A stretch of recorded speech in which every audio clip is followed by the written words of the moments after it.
¿Qué tal? Bueno,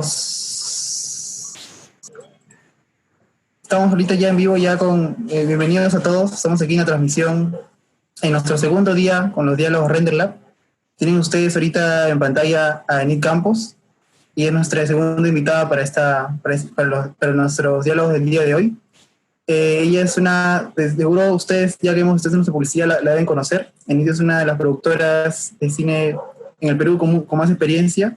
Ha hecho grandes películas peruanas, muchas de ellas, también, la mayoría de corte independiente, que han recorrido un montón de festivales.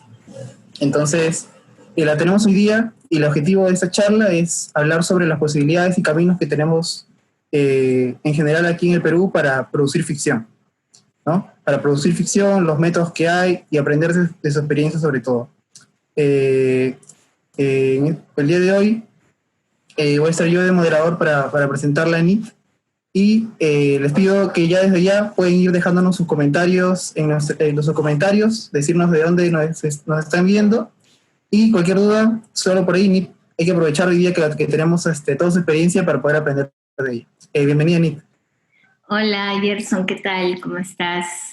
Antes que nada, agradecer al Festival de Cine Universitario Render por estos espacios, ¿no? Tan importantes, sobre todo en esta coyuntura.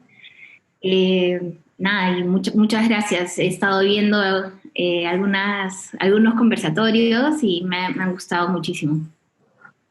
Gracias, Enid. Bueno, entonces la metodología de hoy día va a ser un poco diferente a nuestro diálogo de la vez pasada.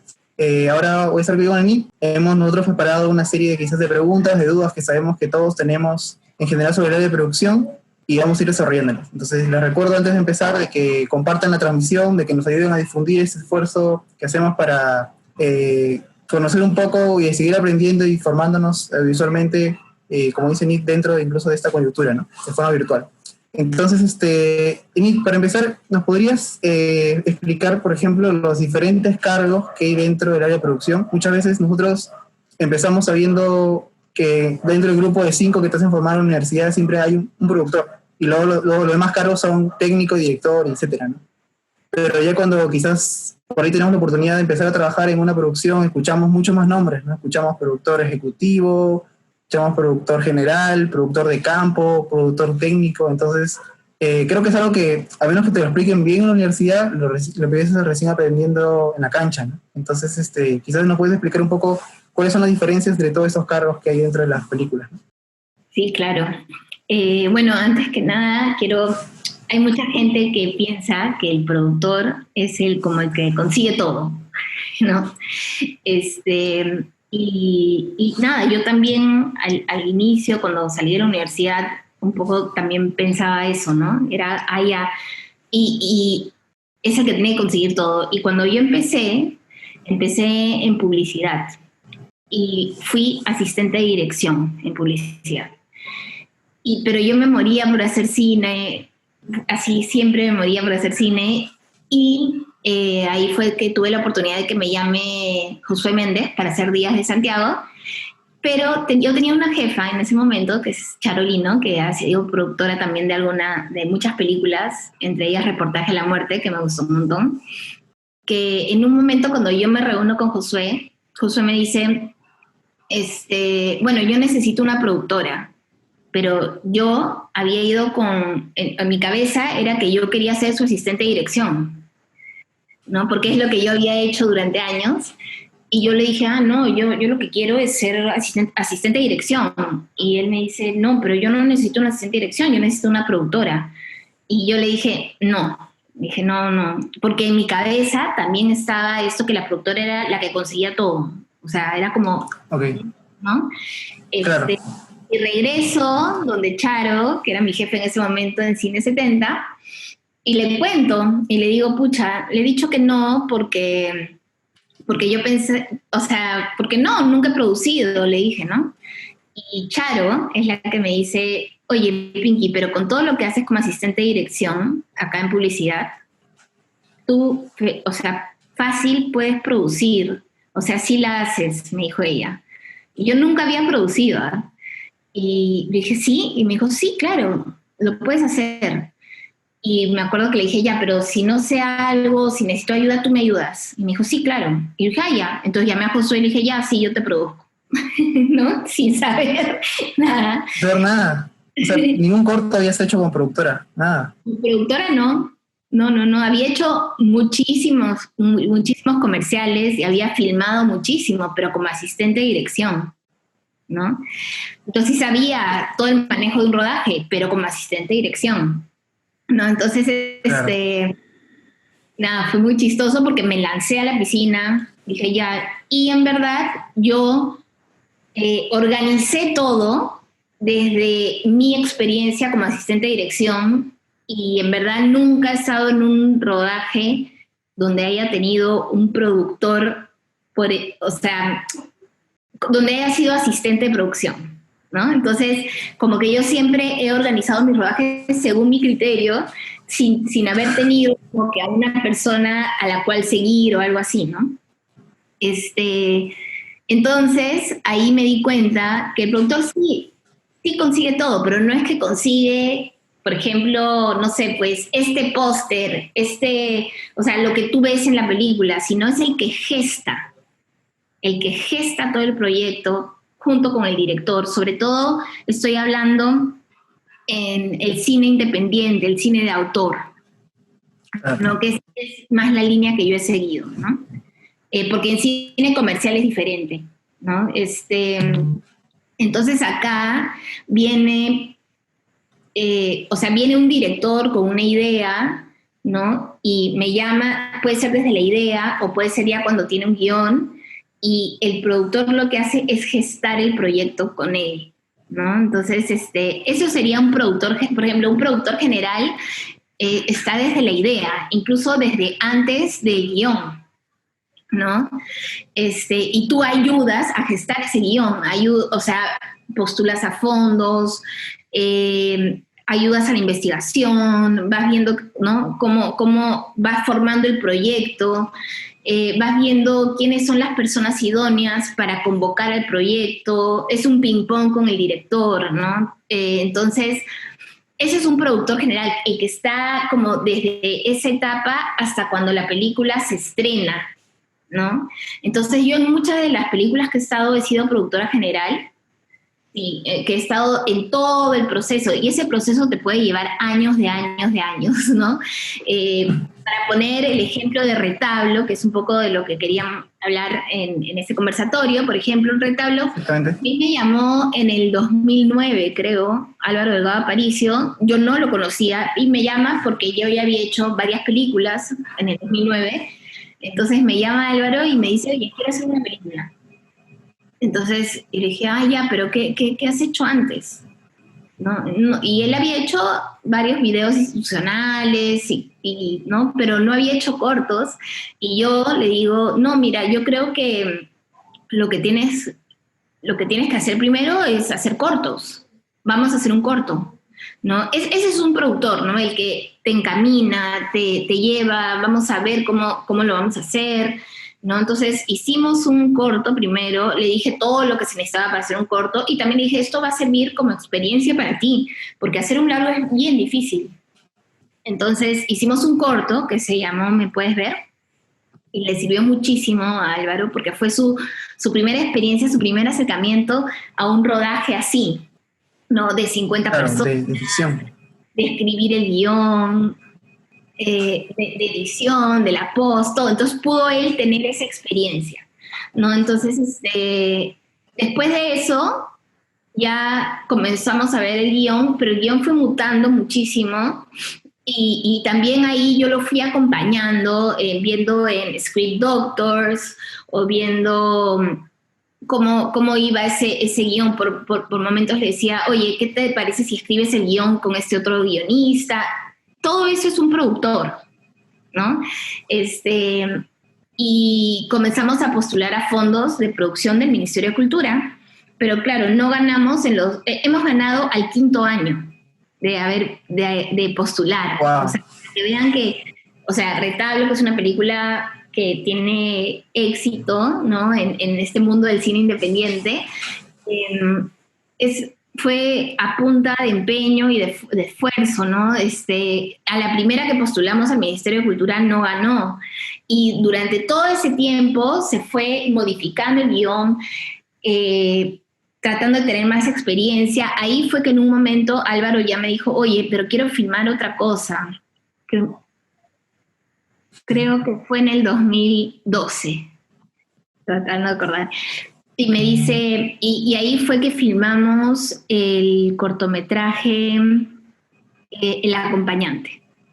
Y ahí, por ejemplo, ahí como productora también yo le dije a Álvaro, hagamos algo con la temática de tu largo también, para que tú ya te enfrentes a esa estética. Y ahí fue que el acompañante tiene la temática de retablo y la temática de la relación padre-hijo. Es totalmente diferente a retablo, no es para nada la historia, pero tiene tema, ¿no? Entonces, y también ya pensando en esa historia, ya pensando en la historia del árbol, fue que convoqué gente que yo pensaba idónea para ese corto, pero también pensando en el largo, desde ahí, ¿no? Y después seguimos postulando hasta que ganó. Entonces, imagínate, hemos empezado esto en el 2009, la película se ha filmado en el 2016 y ha visto la luz en el 2019, ¿no? Claro. O sea, 10 años.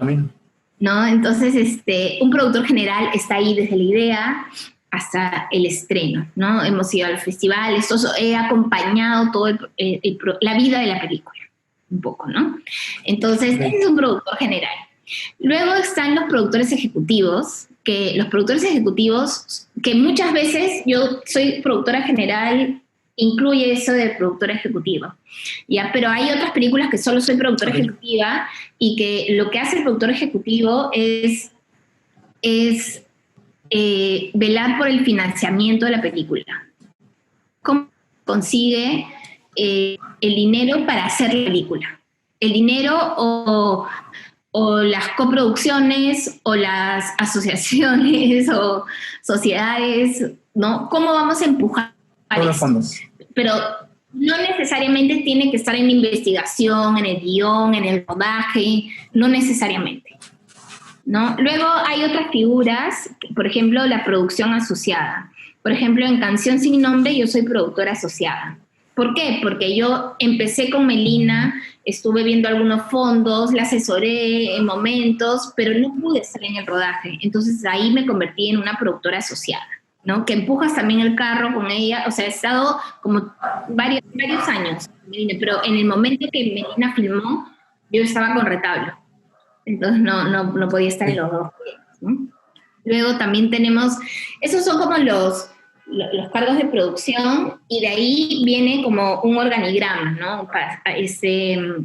Está el director de producción, que es un productor que generalmente está en la preproducción y en el rodaje, ¿no? O sea, que ya tú lo convocas para que solo vele por el rodaje. Muchas veces yo también soy directora de producción de las películas, ¿no? Soy productora general y eso incluye, ¿no? Pero cuando son proyectos muy grandes y que tienen presupuesto, sí tengo un director de producción, porque muchas veces yo no me puedo dar abasto, ¿no? Y también a veces hay jefe de producción, que un jefe de producción es el que está en el rodaje. Esa es la persona que no se puede mover del rodaje, ¿no? Y vela por el día del rodaje. Yo, por ejemplo, muchas veces no estoy en el rodaje, ¿no? Estoy solucionando problemas de dinero, o solucionando problemas de administración, o siempre solucionando problemas un paso más adelante, para que cuando la gente llegue al día de rodaje esté todo, ¿no? Entonces, y por eso tienes, mira, hay director de producción, jefe de producción, hay coordinadores de producción y luego asistentes de producción, ¿no? Y de ahí tenemos también a los asistentes de rodaje, que son primordiales en los rodajes, que es gente que está dentro de producción, pero ven toda la logística, ¿no? Y por ejemplo, ahora que ya mencionas el ejemplo que vamos a trabajar hoy día, que es el de retablo, en estos casi hubieron 7 años, ¿no? Hasta que, digamos, desde que llegó la idea hasta que se empezó a filmar. Eso es lo que también quería preguntarte, ¿no? Es decir, cuando un director en general, o en este caso, no llega a ti, quizás no llega necesariamente ya con el guión, ¿no? Solo llega con o quizás ni siquiera una idea terminada, no llega con la intención de querer filmar algo, ¿no? Entonces, hay un proceso también en el que él le va a tomar, concluir su primera versión de guión y tal, ¿no? Durante ese proceso, por ejemplo, ¿cuál sería el rol del productor general, ¿no? Si es que aún no hay, digamos, él va a estar escribiendo solamente, ¿no?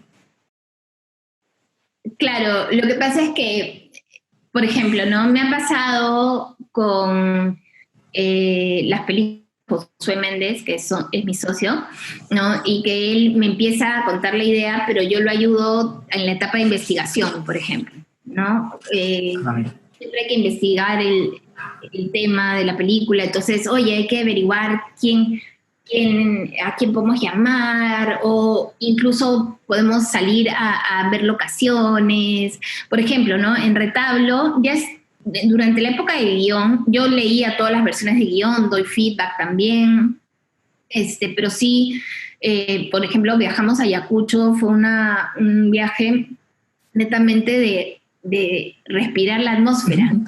De creación, de ir a conocer. De ir a chequear cómo era Ayacucho, ir a ver a los retablistas, pasearnos, ¿no? Respirar Ayacucho. Entonces, estás en todas esas etapas, ¿no? Y puedes dar tu feedback, de ahí postulas a fondos de desarrollo, hay que hacer la carpeta del proyecto, hay que ver la gráfica del proyecto, todo tiene que tener una unidad, viajas a mercados, tienes que hacer pitch a diferentes personas, buscar coproductores, ver una estrategia para que esa película se financie. Claro.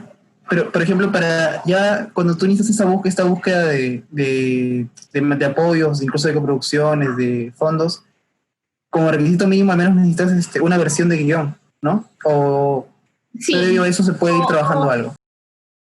O un buen tratamiento también, ¿no? Puedes tener un buen tratamiento, porque uno tiene que saber cuándo dar el guión y a quién dar el guión. No puedes dar el guión hacia todo el mundo, ¿no? No. Tienes que saber bien, o sea, primero, por eso tienes que tener, mira, desde el inicio tienes que tener un buen logline, una buena sinopsis, un buen tratamiento, porque eso es lo primero que vas a dar, ¿no? Y cuando ya sepas, es como un enamoramiento, ¿no? Que tú vas viendo, tanteando si está interesado, no está interesado, en qué está interesado, esto va a ser duradero, no va a ser duradero, ¿no? Entonces tú tienes que ir viendo, y ya cuando sepas que es una relación seria, ahí ya entregas tu guión, ¿no? Y ver, pues, entregas el guión para ver si realmente va a querer esa relación, ¿no? Entonces, eso, ¿no? Porque muchas veces hay divorcios también, que es bien difícil, ¿no? Pero existen, ¿no? Entonces, y lo mismo con el director, ¿no? Para mí es muy importante escoger los proyectos y escoger a los directores, porque la relación con el director-productor es tan estrecha y lleva tanto tiempo que tienes que saber bien con quién con quién tener un proyecto, ¿no? Sí, es bien importante. Y, por ejemplo, ¿podrías contarnos un poco, por ejemplo, de esta búsqueda que tuvieron con Retablo durante estos 5 años de postulaciones, por ejemplo? O sea, ¿qué quizás, por ejemplo, qué crees que ha sido la gran diferencia entre la primera postulación y la quinta? Imagino que en todo ese proceso habrán llegado ya con más laboratorios, con otros más apoyos, ¿no? También llegamos mucho más sólidos como proyectos, ¿no? En el 5.º año, por ejemplo, ya teníamos coproductor alemán, ya teníamos coproductor noruego. El guión estaba mucho más sólido. El guión para Retablo ya tenía a Héctor Gálvez involucrado. Entonces ya teníamos varias cosas, ¿no? Entonces, en la etapa de desarrollo nos marcó algo muy importante, que a raíz del cortometraje traje el acompañante que les conté de Álvaro, que se estrenó en Sundance, en el Festival Dance. Álvaro se ganó, Álvaro y Retablo se ganó como una beca de Sundance en el instituto. Entonces es como una asesoría general. Entonces ellos nos dijeron que sería buenísimo que postulemos al mercado del Festival de Roma. 2015 fue eso, creo, o 2014, ya no me acuerdo. No, 2014 creo que fue. Que postulemos la gente lo para ir. En los comentarios, investiguen. Y fuimos me acuerdo que estrenamos NN en el Festival de Roma y yo fui al mercado con Retablo. Fui al estreno de NN y al desarrollo de Retablo, para que vean cómo se traslapan los proyectos, ¿no? Y me ha pasado varias veces. Por ejemplo, al estreno de Magallanes en San Sebastián, estábamos estrenando Magallanes y yo estaba en el mercado con el proyecto de Josué Méndez, Ronnie Monroy y Amatodas que recién filmé.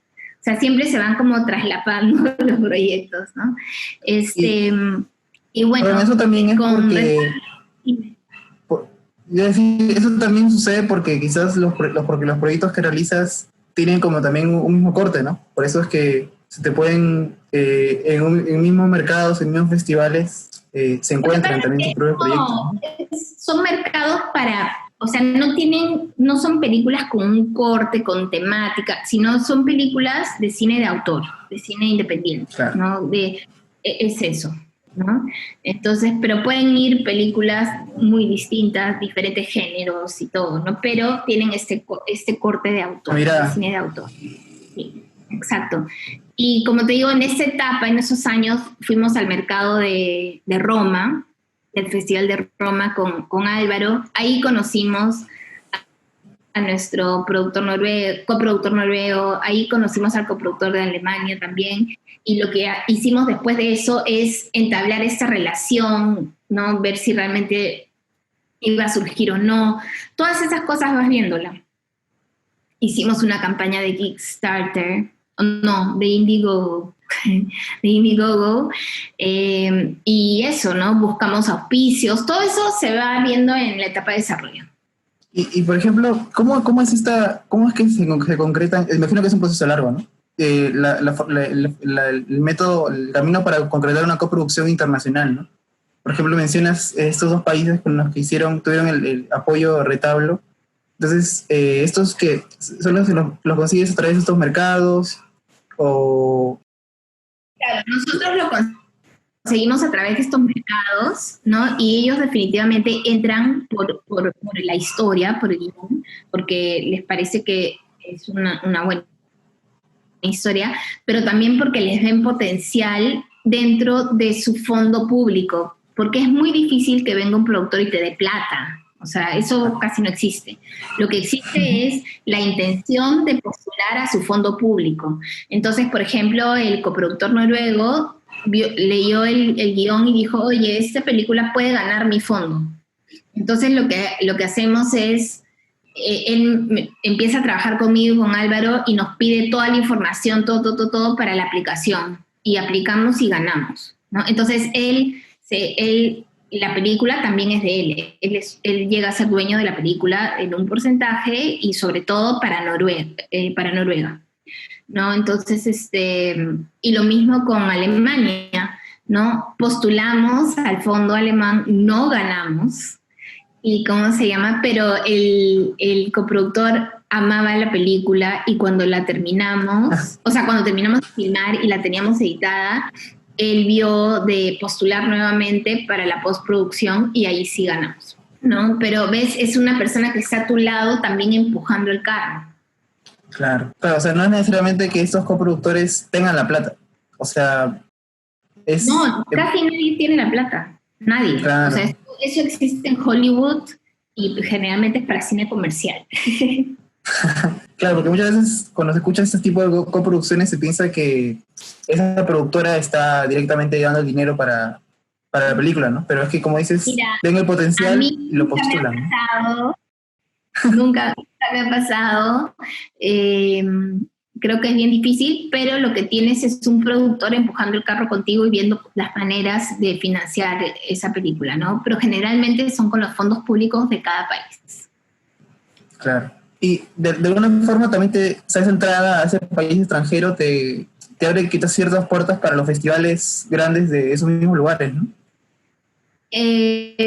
O sea, por ejemplo, ¿no? Con el coproductor alemán, él está feliz porque entró a Berlín, la película. Berlín. Claro, pero no, eso no te garantiza que va a entrar, ¿no? Para nada, ¿no? Pero mejor, pues, ¿no? O sea, porque cuando fuimos, por ejemplo, al estreno, o sea, ponte, yo me quedé en la casa del coproductor, porque, o sea, no te pagan todos los hoteles ni nada, entonces te ayudan, ¿no? Entonces es diferente, es estar con alguien en casa, ¿no? Te ayudan en todo. Claro. Y por ejemplo, me voy a pensar, ¿cuánto tiempo demora ese enamoramiento a un nivel internacional, ¿no? Porque como tú dices, el soltar el guión, que todo trabajo te ha costado, así nomás, es complicado. Incluso no necesariamente todo el guión, ¿no? Pero ya soltar tu idea principal. Bueno, generalmente cuando ¿no? la sueltas en un mercado es un ambiente seguro, ¿no? Y obviamente todas tus ideas y los guiones tienen que estar, o sea, siempre inscritos en Indecopy o en Copyright, ¿no? Pero los mercados, para tú entrar al mercado, no es fácil, no es como que, yo quiero ir a ese mercado y no es fácil. Hay algunos que... Y ahora es tu tienda ahí. Claro, o sea, no es, generalmente aplicas, y aplican 200 proyectos y entran 15, ¿no? Entonces, y hay mercados que tienen más prestigio que otros, ¿no? Entonces, tienes que saber un poco a dónde vas a ir, y ponte, yo, ni bien llego, lo primero que pido es la lista de asistentes para ver bien con quién me quiero reunir, a quién quiero conocer, ¿no? Eso.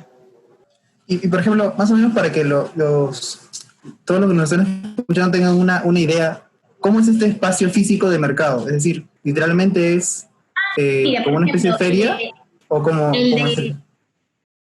El de Cannes, por ejemplo, que es el March Film, es gigante, es así abrumador, y es como la Feria del Libro de acá, okay, ¿no? Mucho más grande. Claro, en Cannes, a la orilla del mar, ¿no? Es lindo, hermoso.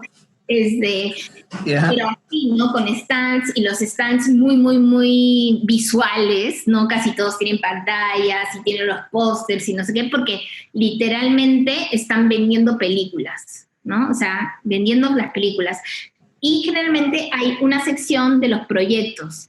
Y esa sección de los proyectos es simplemente mesas, y cada proyecto está en una mesa, ¿no? Y la gente viene con citas y se siente, y ya sabes quién va a venir. Y se sienta los productores de los otros países al frente tuyo, y tú ahí les haces el famoso pitch, ¿no? Que muchas veces con el director ensayamos, él generalmente cuenta la historia, yo le hablo del presupuesto, del cronograma, de esas cosas, ¿no? Hay momentos que tú te quedas sola, porque ya, imagínate, estás todo el día ahí sentada y diciendo lo mismo todo el día. A veces me quedaba sola y yo podía decir la historia también, o a veces el director se queda solo porque también me lleva un rato, tenía una reunión con alguien, ¿no? Pero generalmente es así, es como que te sientas, y generalmente también llevas tu brochure, ¿no? Y le das tu brochure, le das tu tarjetita, ellos te dan su tarjetita. Y de ahí lo que hacíamos con Álvaro, por ejemplo, es al final del día, chequeábamos todas las reuniones que habíamos tenido y decíamos, ya, los que nos han gustado son estos 3, ya, estos 3 les escribí. Y ahí empieza, ¿no? Claro, justo eso te iba a preguntar. O sea, esas como que minicitas así que tienen ahí, por ejemplo, cuánto tiempo crees tú que tienes para enamorar con ese pitch, ¿no? Que hace en ese momento algo internacional, ¿no? 15 minutos. No es más regular igual. Sí, 15 minutos, así, y a veces alguno te dice, oye, ya hay que vernos mañana, y eso quiere decir que le ha gustado, Interés, o claro. te dicen, oye, mándame el corto de Álvaro. Ah, perfecto, le mandas el corto para que lo vea, ¿no? Entonces ahí vas viendo. Porque también en estos mercados también hay muchos agentes de ventas o distribuidores que te piden reuniones y generalmente con ellos no llegas a cerrar nada. Entonces, tú sabes si con ellos lo haces más rápido, ¿no? Simplemente para que te conozcan, para que tengan en la cabeza. Es como existir, empiezas a existir en el mercado internacional. Y por ejemplo, desde tu experiencia, o sea, ¿cómo es que, haz algo pequeño nomás, sin irnos mucho el tema, que, cómo es o sea, cómo sientes que, lo que piensa alguien cuando ve ahí un proyecto peruano, ¿no? Porque imagino que, como dices, entre todos los que están en esas ferias gigantes, hablan de todos los países del mundo, y peruanos, no sé, quizás siempre han sido, o sea, siempre quizás son el único proyecto que están ahí, o hay un par más, Sí. o cómo es esta Yo sensación. siento que siempre llamamos la atención. No sé por qué, pero siempre que llamamos la atención, los peruanos. Ajá. El proyecto peruano siempre llama la atención. Eh, y aparte, por ejemplo, nosotros con retablo llevamos un retablo, ¿no? Y lo poníamos en la mesa. Y nuestros folders eran como un retablo también. Entonces era súper Claro. lindo a los ojos y había gente que venía y nos decía, ay, ¿me puedes regalar un folder? Cosas así, ¿no? Era gente que no tenía una reunión con nosotros, pero todo entra por los ojos. Entonces, y ni bien llegaban, por ejemplo, y se sentaban en la mesa, nos preguntaban, ¿qué es esto? ¿No? Y nosotros ahí le contábamos lo que era un retablo y así empezaba, ¿no? Entonces, siempre, eso nos pasó con retablo, ¿no? Pero sí, siempre hay que buscar una manera para ser diferentes. Para enganchar, ¿no? Qué bacán. Y por ejemplo, el retablo entonces se hizo con fondos de países extranjeros, el fondo estatal, ¿no?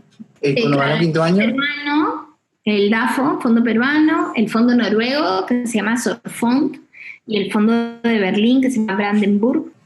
Y luego hicimos una campaña de Indiegogo y tuvimos también un auspicio y de ahí tuvimos dos embajadores que también nos ayudaron en la película. Bueno, y tuvimos postproducción, también pasó que por lo de Sundance, la asesoría esta que te conté de Sundance, ellos nos contactaron con un director de sonido que ellos conocían, ¿no? Que es un director de sonido increíble que se llama Tobias Pope. Y él vio el corte retablo y le encantó. Y él generalmente tiene como un proyecto pro bono, o sea, que lo hace gratis al año. Y cuando vio retablo dijo, ya, voy a hacer esto gratis. ¿No? Entonces, y él llamó a una mezcladora, que es la mezcladora de Inception, que ha ganado Oscars, y vieron retablo y dijo, ya, lo hacemos. Y lo hicieron gratis, ¿no? Entonces, o sea, los chicos fueron... Álvaro se fue con Omar Pareja y con Eric Williams, el editor y el sonido directo, al rancho, al Luke Skywalker, y me contaban, ¿no? Cuando fueron, me decían que entraron a la sala y decían, acá está retablo, y en la sala del costado estaban haciendo el sonido de Transformers, ¿no? Entonces era como, no, de Avengers, era de Avengers. Y decía que era increíble, ¿no? Pero esas cosas pasan, por ejemplo, eso pasó y no nos cobraron nada, o sea, nos costó el ir, los viáticos y todo eso, pero o sea, ya puedo valorizar lo que hicieron ellos, ¿no? El estudio y todo eso. Increíble. Genial. Y por ejemplo, ¿cuándo es que te preguntaba esto de los fondos que tuvieron para preguntarte, cuándo es que tú dices, ya, ok, esto es todo lo que vamos a conseguir, eso es todo lo que vamos a tener, hay que empezar con la pre, ¿no? O hay que empezar ya a finalizamos esta fase, ¿no?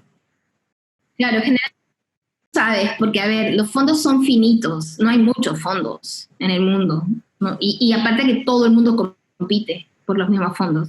Y hay muchos fondos, por ejemplo, ahora el DAFO ha puesto una regla que solamente un proyecto creo que puede participar 2 veces.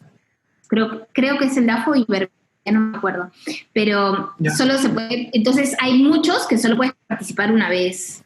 Entonces tienes que saber bien cuándo aplicar. ¿Cuándo? ¿No? Claro. Exacto. Entonces, y tú ya sabes cuáles te quedan y cuáles no. Entonces llega un momento que así no tengas el 100% del presupuesto, lo que tienes que hacer es volver a diseñar la producción y ver qué hacer con el director, con el dinero que tienes para hacerla. Ok. ¿No? Entonces, Entonces, es un momento en el caso difícil, pero hay que hacerlo. Claro. O sea, claro, es un momento en el que... Y por ejemplo, por Retorno les pasó que cuando llegó ese momento, ¿consideraban que era suficiente lo efectiva que tenían o tuvieron que, digamos, ajustar cosas, ¿no? Nunca es suficiente. O sea, siempre, así sea un proyecto un poco más de dinero, nunca es suficiente, porque siempre se quieren más cosas o los proyectos crecen. Entonces, nunca es increíble. O sea, yo que me he ido a filmar a México, por ejemplo, la serie Tijuana, que está en Netflix, que también pues yo decía, con este presupuesto puedo hacer 10 películas, pero igual no era suficiente allá. No era suficiente, necesitamos más cosas, necesitamos más dinero. O sea, siempre pasa lo mismo, ¿no? En todos lados. Todo está según quién lo vea y dónde lo vean, ¿no? Desde dónde. Y por ejemplo, entonces, ¿en qué año fue que se terminó, se tomaron esta decisión con Retablo, ¿no? De ya dejar la búsqueda de fondos y empezar la pre como tal? En 2015 ya sabíamos que se iba a filmar en el 2016. 2016. ¿Y cuánto, pasando ya a la parte de, digamos, a la etapa, todo lo que conlleva la preproducción, ¿cómo se llevó a cabo la preproducción de Retablo, ¿no? ¿Cuánto tiempo fue? Mira, ¿volvieron a ir? Tuvimos la suerte, porque es un lujo, de haber tenido una preproducción larga.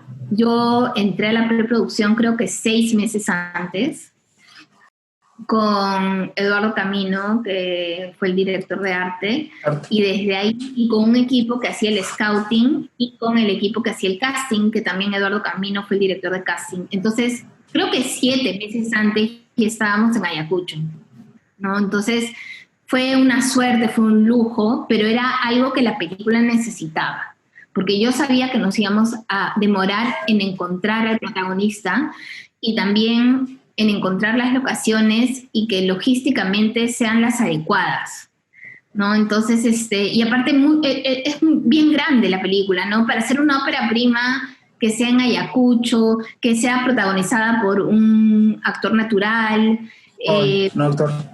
en quechua, o sea, son muchos factores que la hacen más complicada.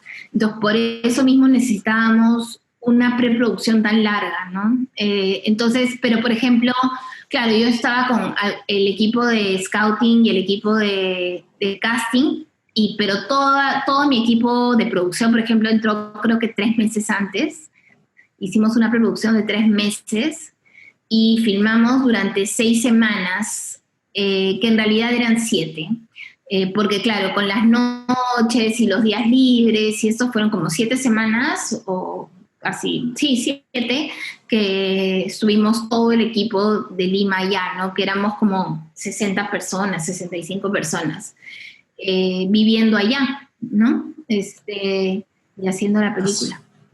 Sí, es muy grande. Aparte que, sí, es un montón de gente y aparte que un montón de tiempo y tienes que ver, o sea, tomamos un hotel para nosotros, era nuestra casa.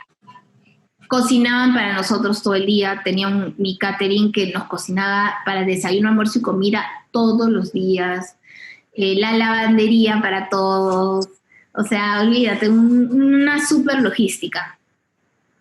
Claro, y 65 personas. Y, o sea, retomo lo que dijiste al inicio cuando contabas tu experiencia, de la idea que tenías de lo que hacía un productor o productora, que decías que pensabas que se encargaba de todo, ¿no? Y sí, lo retomo porque ahora pienso, ¿no? O sea, tú estabas de verdad, o sea, no creo que hayas estado, o quizás sí, de verdad, pendiente todo el día de que las 65 personas sigan conmigo, o sea, sí se les esté cumpliendo, o las 5 personas estén avanzando en su rol, O sea, cómo manejar tanta gente, todos. Ahí también viene el diseño de la producción, ¿no? Tú llamas a los jefes de cada área según el proyecto, tienes que confiar en esos jefes de área, en su proceso, claro, pero también tienes que estar acompañándolos y generalmente ellos saben que cuando hay un problema me llaman y que yo voy a estar ahí. Y mi equipo era un súper equipo, o sea, yo tenía como jefe de producción a Eliana Illescas, que es una gran productora. Las asistentes de producción ahora son productoras grandes, como Carol Delgado, Norma Costa, Diana Castro, ahora son productoras ellas, ¿no? Entonces eran productoras que éramos un equipo muy fuerte de producción, pero se necesitaba eso, ¿no? Y claro, generalmente yo como que nos organizamos de tal manera que ponte una es encargada del catering y que vea que todo está bien, otra es de locaciones, otra es de, no sé, de la logística del hotel y la lavandería y los estacionamientos para todos los carros, otra es la encargada de las movilidades, entonces así nos vamos dividiendo y solamente acuden a mí porque yo estoy como viendo el macro de todo, claro, ¿no? Pero tiene que funcionar como un reloj, ¿no? Así. Entonces, y cuando hay un problema yo entro, ¿no? Ah, Pinky, hubo un problema con tal carro, ok, yo entro, a ver, ¿qué hacemos? No sé qué, conseguimos otro, ¿cuánta plata es? Todo, ¿no? O Pinky, hubo un problema en la locación, ya vamos a locacionar otra cosa. Pero entonces yo tengo que estar como tranquila con mi equipo para yo poder solucionar los problemas grandes, ¿no? Claro, es un montón de gente. Antes, justo ahora vamos a ver, hemos saltado un par de temas que creo que lo vamos a abordar un poco más adelante, que no se nos escapen, que son el tema de los ámbitos legales que hay que tener en cuenta para hacer un proyecto. Y ahora que hablas de esto del diseño y producción, ¿no? Pero antes de pasar, quería preguntarte, nos has contado un poco, por ejemplo, cuando ustedes llegaron ya a la pre, ya tenían más o menos definido bastante el equipo técnico, ¿no? Sí. O sea, llegaron cerrado con todos los cargos. Acá ahora o sea, no somos tantas personas en el medio y hay bastantes rodajes, entonces yo generalmente llamo con bastante anticipación a mi equipo, ¿no? Claro. Para que puedan estar conmigo, ¿no? Pero digamos que, sí, claro, tú les avisas para que más o menos sepan las fechas y contar con ellos, pero su trabajo como tal, de las reuniones con el director, de las lecturas de guión y tal, ¿empezaron antes de viajar allá? O, sí, imagino, mucho antes, ¿no? Claro. Mucho antes, sí. Claro, nosotros creo que desde el segundo viaje ya teníamos plan de rodaje, ¿no? Ya, o sea, ya, y claro, los vas cambiando según lo que encuentras, no sé qué, pero ya estamos pensando en planes de rodaje y todo, ¿no? Claro, o sea, ustedes llegaron ya con... Claro, y ahora que recuerdo, en esos videos que sacaron de Retablo, en uno de fotografía, Mario Bacino decía que tenía ya el photoboard de toda la peli, ¿no? Sí, hubo un trabajo súper intenso con Mario de la narrativa de la película y, por ejemplo, yo también estuve en esas primeras reuniones, o sea, yo también me empapo por ese lado porque también voy a ver con Mario qué equipos llevar, ¿no? Y también tengo como un criterio para saber si va a alcanzar los días, si no van a alcanzar los días. Entonces es muy importante que yo esté involucrada, ¿no? Entonces, claro, todos los procesos son importantes. La cosa es ir en orden, ir viendo, tranquilos, no sé qué. Y cuanto mejor es tu preproducción, cuanto más has trabajado en la preproducción, el rodaje va a ser más fácil, ¿no? Que en verdad fácil entre comillas, porque nunca es fácil, pero va a tener menos problemas, ¿no? Claro, es lo que suelen decir, ¿no? Que el trabajo de la preproducción es el que va a condicionar más o menos todo el ritmo que te vas a marcar durante el rodaje. Claro, totalmente. Y antes de pasar exactamente a esta parte de la producción como tal, Nina, ¿podrías contar un poco acerca de qué consideraciones por ahí legales, o los aspectos legales, tú como productora te tienes que encargar? Imagino que igual coordinas con un asesor que se dedica solo a eso, o si lo hace alguien de producción. Siempre tenemos un abogado que nos asesora, ¿no? Pero claro, tú tienes que ver contratos con todo el mundo. Cada amigo contrato. derechos de autor, por ejemplo, ¿no? En Retablo, así, para poner ejemplos tangibles. Hay una escena donde hay músicos que están cantando una canción, ¿no? Teníamos que ver qué canción iban a cantar, aparte de ver que ensayen juntos, porque queríamos que haya un arpa de todas maneras. Entonces, en el grupo que llamé no había arpa, entonces tuve que conseguir otra arpa y que estén juntos. Eso, lo consiguió el director de casting de extras, ¿no? Okay. Pero claro, nosotros escogemos, vemos, no sé qué, y cuando estábamos ahí con ellos, vimos qué canción iban a cantar y decidimos que la canción sea una canción pública, que no tenga derechos. Pero todo eso lo tienes que ver antes, porque una vez que tú lo filmas, ya está filmado, ¿no? Claro. O si no, por ejemplo, ¿no? Como Junior era menor de edad en ese momento, había muchas cosas legales que tuvimos que ver para que, o sea, para que todo esté en orden, ¿no? Con él y que su papá firme, que nos den poderes, porque Junior vivía con nosotros durante todo el rodaje, no vivía con su familia, ¿no? Entonces, hay muchas cosas que tienes que ver, ¿no? De administración ilegal que el productor tiene que ver. Y por ejemplo, esos aspectos legales, por ejemplo, yo entiendo, ¿no? Como ya en ese momento del rodaje y ya antes en la misma ustedes llegan ya con estos fondos, con esas coproducciones, como que como mencionaste que también de una forma son parte dueños de la película, esos acuerdos legales que tú haces, digamos, por ejemplo, de los derechos del guión, de ir registrando la obra misma, o sea, ¿cómo ellos tienen alguna injerencia en ese proceso o solamente tú lo ves tú y ya lo reportas con ellos? O sea, su acompañamiento durante la filmación continúa. Los derechos de guión los ve el guionista, el director guionista, incluso a veces desde antes de que me llame, ya hizo su proceso en Indecopy o en copyright. O sea, eso es algo bien personal, porque no es los derechos de guión son de un autor, no es de una empresa. Entonces, ok, sí, una persona natural. Lo ve, exacto. Incluso cuando uno postula al fondo de DAFO, te piden esa constancia. Y de la obra misma como tal, digamos, ¿se sabe quién es la dueña antes de que se grabe? ¿O una vez que se termina recién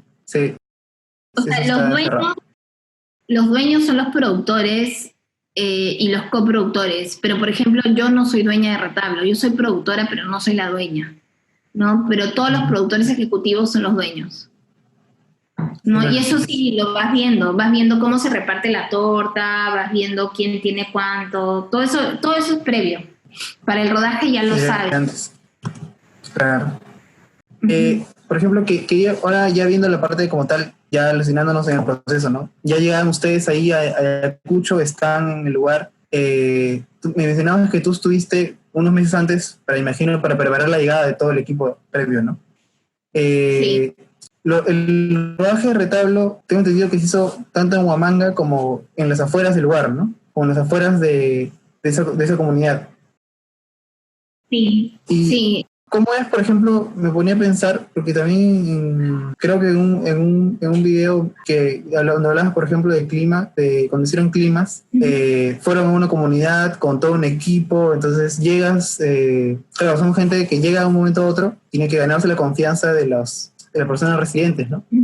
Sí, claro. Entonces, para poder trabajar, para saber, para obtener los permisos, tener incluso su apoyo en lo que se necesite, ¿no? Entonces, esto, por ejemplo, ¿cómo lo lograste en Retablo, ¿no? Porque, sobre todo por la cantidad de gente que fue, ¿no? Bueno, en todas las películas que hemos filmado en comunidades andinas es difícil. Y bueno, y en la selva también. Y en la cosa también, porque una filmación es una invasión. O sea, llegamos a invadir el espacio. Por más que no queramos, así es.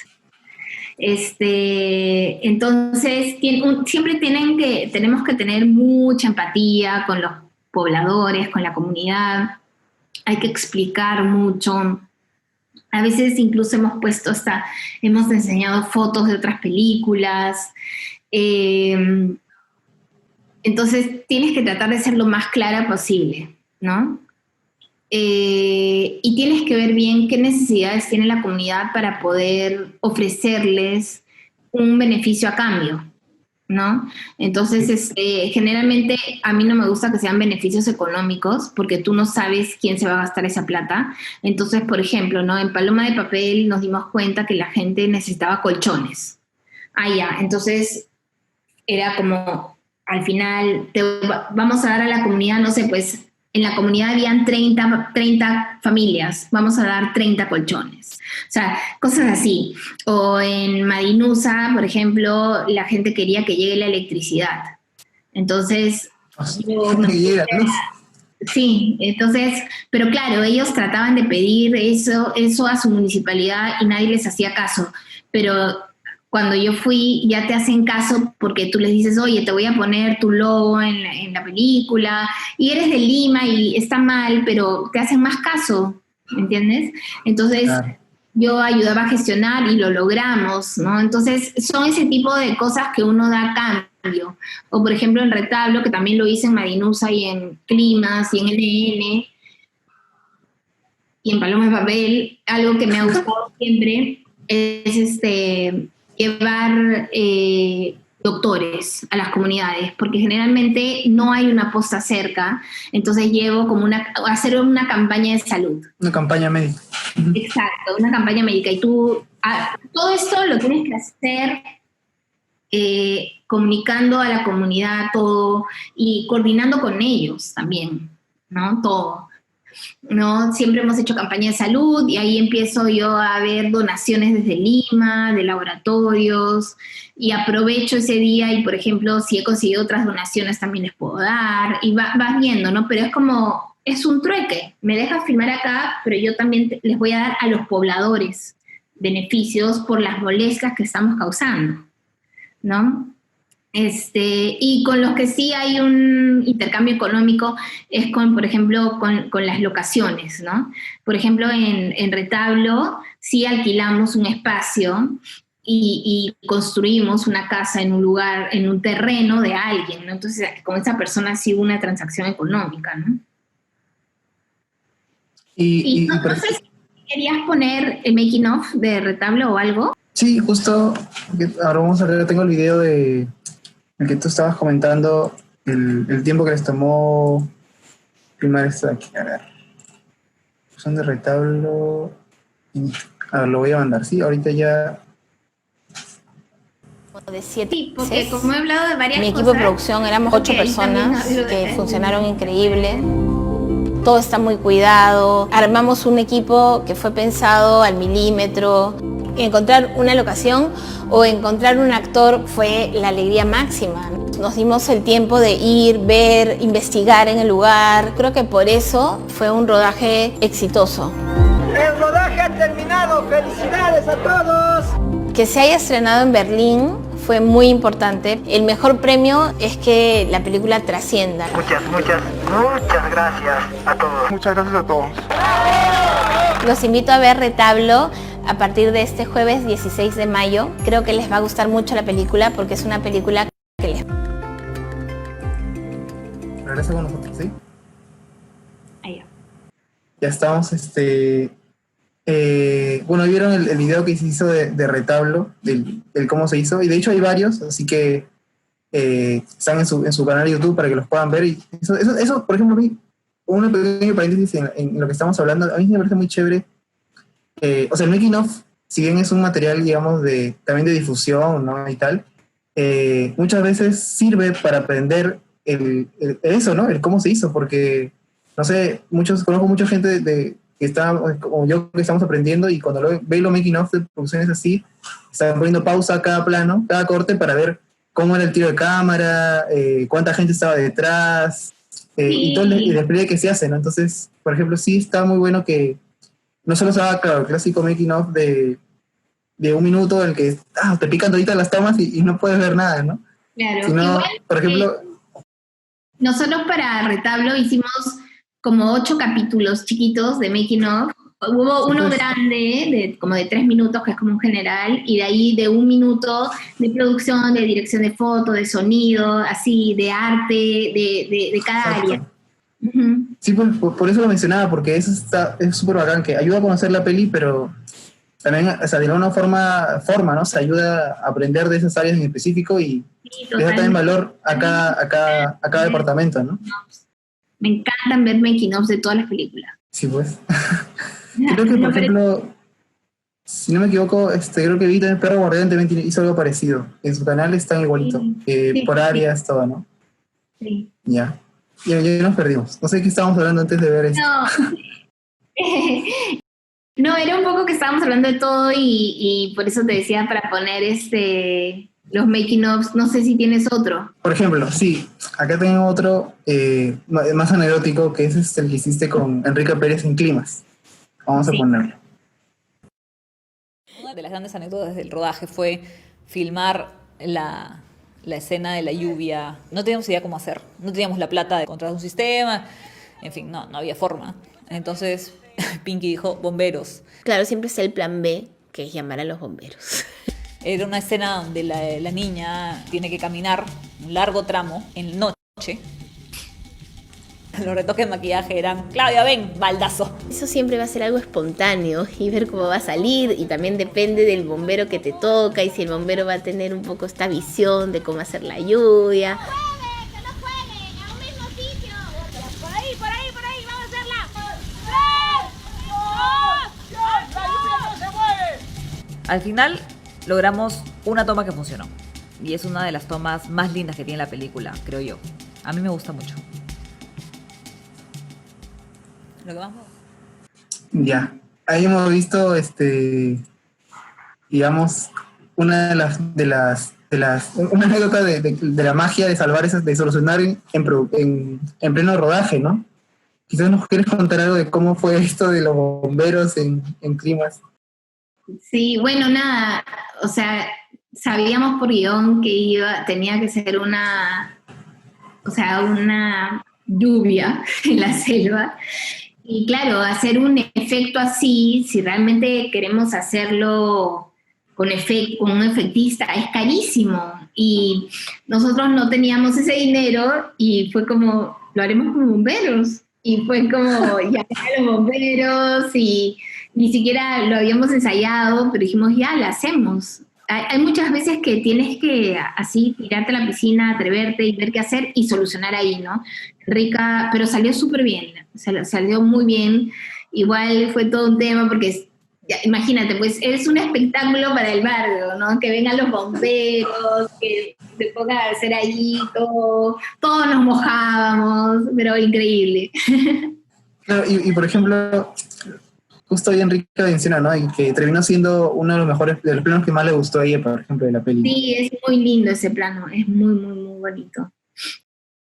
No, sí, son como noches largas, pero que uno es de lo que más se acuerda, ¿no? Después, ese rodaje fue en el 2000.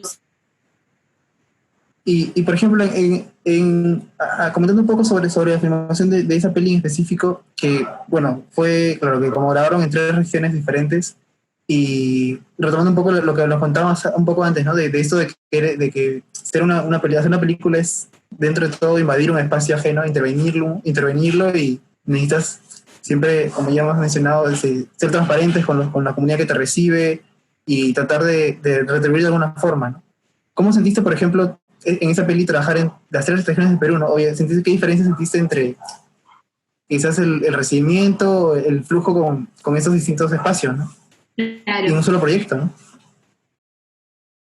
O sea, realmente creo que todo el crew pudo sentir lo que quería Enrica que sintamos con esta película. ¿No? O sea, cuando filmamos en Lima hacía frío, era todo gris, había llovizna, filmamos en la playa, no, me acuerdo que empezamos en Lima, luego nos fuimos a Pucallpa y ahí, olvídate, todos sufriendo con el calor. O sea, me acuerdo que después del almuerzo no podíamos filmar, o sea, la gente, estábamos atontados todos, así, era por el calor. Nunca había dado yo cerveza en un rodaje, y en ese rodaje di cerveza negra después del almuerzo para que la gente se despierte, porque era lo único, o sea, no Gatorade, no agua, no, lo único que te paraba era la cerveza. Luego me acuerdo que llegábamos a las Anoten ahí ese truco. llegábamos a las 6 de la tarde al hotel 7 y todo el mundo a la piscina, porque era una cosa insoportable el calor, ¿no? Y en Huaraz, nada, pues también, ¿no? Llegar a esta laguna, dificilísimo de llegar ahí, y vas viendo también cómo es la gente, ¿no? La gente en la selva tiene este chip de todo mucho más lento. O sea, después de almuerzo todo el mundo cierra su negocio. Entonces te vas dando cuenta cómo la gente, ¿no? Lo abre a las 5 de la tarde y nosotros, o sea, es difícil porque te tienes que acomodar a cómo viven ellos, obviamente, ¿no? Y en Huaraz también, ¿no? Pero, por ejemplo, ahí para esa película tuvimos un esquema de producción súper diferente a Que Retablo, ¿no? Primero por el presupuesto, porque no teníamos presupuesto. Entonces, Enrica y yo hicimos la preproducción solas, mucho tiempo antes, nosotras, y luego entró todo el equipo 4 semanas antes, o sea, muy, muy, muy poquito, pero no teníamos el dinero para hacer más. Pero cuando llegaron ya teníamos casi todo, porque nosotras lo habíamos hecho todo, ¿no? Entonces, y lo que tuve que hacer ahí también fue un diseño de, por ejemplo, en Lima y en Huaraz tuve el mismo jefe de producción, pero en Pucallpa tuve otro, ¿no? Entonces, mientras yo estaba en Lima filmando, mi jefe de producción ya estaba en Pucallpa y ya sabía todo y nos estaba preparando todo para cuando nosotros lleguemos a filmar. Y mientras nosotros estábamos en Pucallpa, mi jefe de producción de Lima ya se había ido a Huaraz, ¿no? Entonces, así es como, según la naturaleza de cada guión, uno tiene que ver cómo diseñar la producción. Claro, es como, claro, hacer tu plan y pensar en todo también, pues, ¿no? Exacto, tienes que pensar en todo, todo. Justo me están haciendo ya aquí llegar algunas preguntas de la gente que nos están viendo. Ajá. Antes de empezar, mientras las voy colocando aquí en el programa, quería decir que gracias a la gente que nos está siguiendo, porque vi en su momento, había más de 200 personas, no sé cuántas hay ahorita, creo que tú tienes el vivo, ¿no? Sí, hay 200 ahorita. ¿Es? Wow. Entonces, agradecer a la gente que nos está siguiendo, agradecerte a ti por estar aquí con nosotros, y recordarles que compartan la transmisión, por favor, que compartan para que sus amigos puedan verla, para que eso se pueda difundir a más gente, que es lo que queremos que suceda, ¿no? Entonces, si que nos pueden ayudar compartiendo la transmisión, nos ayudan a cumplir un poco el objetivo del festival y de esos diálogos, ¿no? Aquí tengo una pregunta de Yulisa López de Lima. Nos dice, ¿cuáles son los criterios que tomas en cuenta para decidir si producir o no una película? Bueno, primero es la historia, ¿no? O sea, tiene que ser una historia que para mí signifique algo y que yo crea que yo voy a invertir mucho tiempo de mi vida para que esa historia exista. Entonces, para mí tiene que ser algo en lo que yo crea que es importante decir también, ¿no? Entonces, eso es lo primero. Y también es que sea un poco realista y que vea que sí va a ser posible conseguir ese financiamiento. O sea, si viene alguien con una película que es buenísima, pero es tipo, no sé, pues Las Guerras de las Galaxias, y que yo sé que nunca voy a conseguir ese dinero, no me voy a meter, ¿no? Entonces, tienes que ser como realista, tienes que ser un guión que yo considere importante contar también, y el director, ¿no?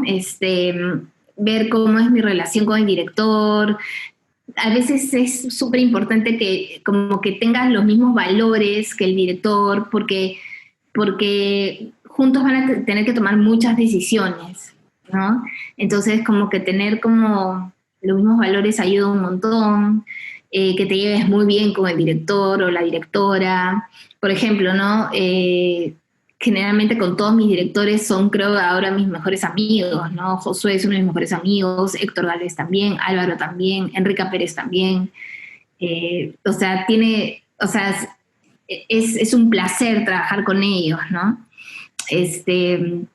Y con algunos otros tal vez la relación es más laboral, pero es una muy buena relación, ¿no? Porque claro, son diferentes personalidades, pero la cosa es que te lleves bien, ¿no? Eso es bien importante, porque vas a pasar mucho tiempo con esta persona, ¿no? Y dando opiniones y consensuando decisiones, ¿no? Entonces es bien, bien importante eso.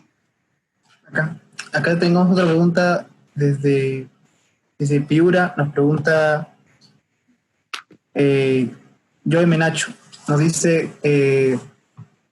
bueno, primero nos felicita, nos da gracias por ese tipo de eventos. Gracias a ti, Joey, por seguirnos. Y ha juntado 3 preguntas en una.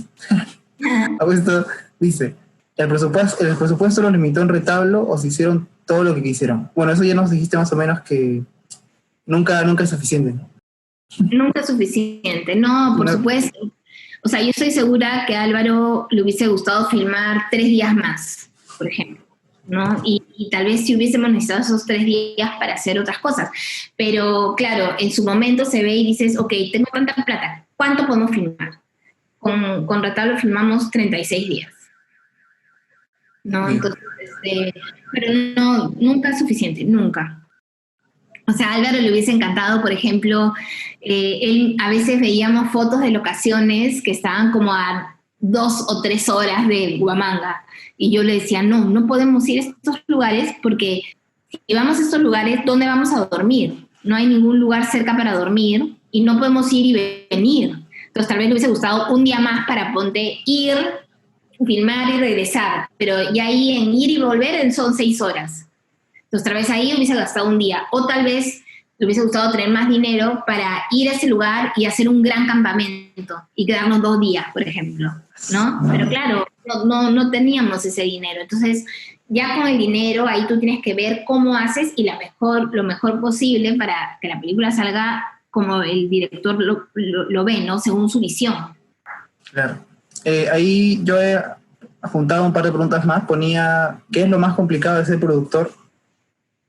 Creo que esa pregunta es lo más complicado de responder de ser un productor. Lo más complicado...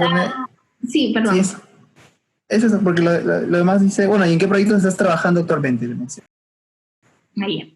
Sí, lo más complicado es el financiamiento. Es muy difícil conseguir financiamiento porque hay un gran porcentaje de suerte, porque aplicas a un fondo, tienes mucha competencia, pero el porcentaje de suerte en que está uno en la competencia, porque tú no sabes quién va a competir contigo, ¿no? Entonces, a veces hay momentos que hay proyectos increíbles, entonces la competencia es mucho más dura. Y hay momentos que hay proyectos más flojos y tu proyecto sobresale, ¿no? Entonces ahí hay un factor suerte, y también hay un factor suerte en qué jurado te toca, porque si te toca, por ejemplo, no sé, pues un jurado que es muy sensible al tema de tu película, le va a encantar, ¿me entiendes? Y en cambio, si hay un jurado que, por ejemplo, odia los dramas y tu película es un drama, no le va a gustar tanto. Entonces, porque hay criterios muy subjetivos, ¿no?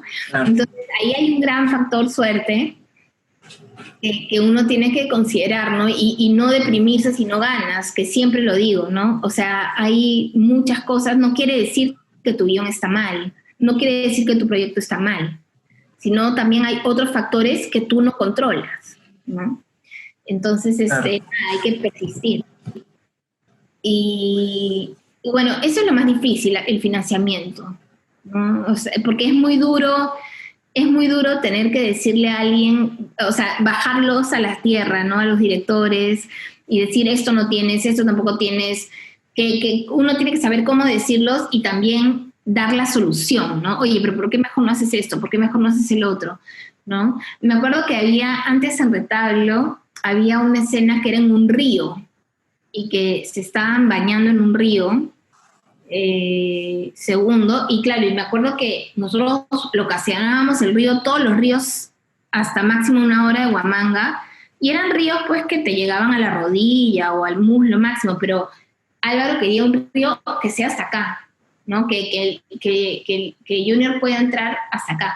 Y no encontramos, y al final tuvo que, o sea, porque estaba muy lejos, entonces tuvo que cambiar la escena, y creo que en vez de eso salió la escena de la cueva, ¿no? Que es linda, ¿no? Pero nada, son esas cosas y uno tiene que estar abierto a las nuevas opciones y las nuevas posibilidades, y un productor tiene que tener el tino y la empatía para ver cómo se lo dices al director y darle soluciones también, ¿no? Claro, no solo, como dice, no solo aterrizarlo, sino, o sea, no, para no desanimar el proyecto, porque el productor también, como dices, está igual de comprometido que el director, ¿no? Entonces, claro, no, muchas veces, a veces se piensa que es como que solo el que dice no, ¿no? Pero al contrario, no es el que a partir de eso propone las siguientes soluciones. exacto. Ahí también yo he preguntado sobre los proyectos en los que estás ahora. Sí. Bueno, ahorita tengo un proyecto en edición, que es la tercera película de Josué Méndez, que se llama Ronnie Monroe llama a todas, que creo que ahí tengo el logo, ahí atrás. Esa está en edición, y bueno, nos falta toda la postproducción, y de ahí estrenaremos y todo eso. Luego tenía un par de proyectos que eran servicios de producción, o sea, que son proyectos en los que yo no busco el financiamiento, que son de afuera y que me contratan para hacerlos, que esos para mí es buenísimo porque no buscas la plata. Te saltas la parte complicada. Sí, pero que por la pandemia se han postergado para el próximo año. Entonces esperemos que el próximo año se puedan hacer. Luego estoy desarrollando un par de proyectos, tres proyectos. Uno de Gonzalo Ladines, que es el director de Como en el Cine, que se llama Muerto de Risa y que ya ganó el DAFO y que esperamos filmarlo el próximo año, pero también estamos buscando más financiamiento. Otro de Enrica Pérez, pero que está muy en fase de desarrollo y recién lo va a escribir. Y otro de Michelle Alexander, que acabamos de hacer un corto con ella y que también estamos postulando al DAFO en producción. Entonces, como que tengo varios proyectos en cine que están en diferentes fases. Y ahorita estoy de productora en una plataforma virtual de teatro que se llama Teddy, y que aprovecho, la gente que quiera ver, mañana y pasado son las 2 últimas funciones de una obra muy buena que se llama Muerde, del argentino Francisco Lumberman.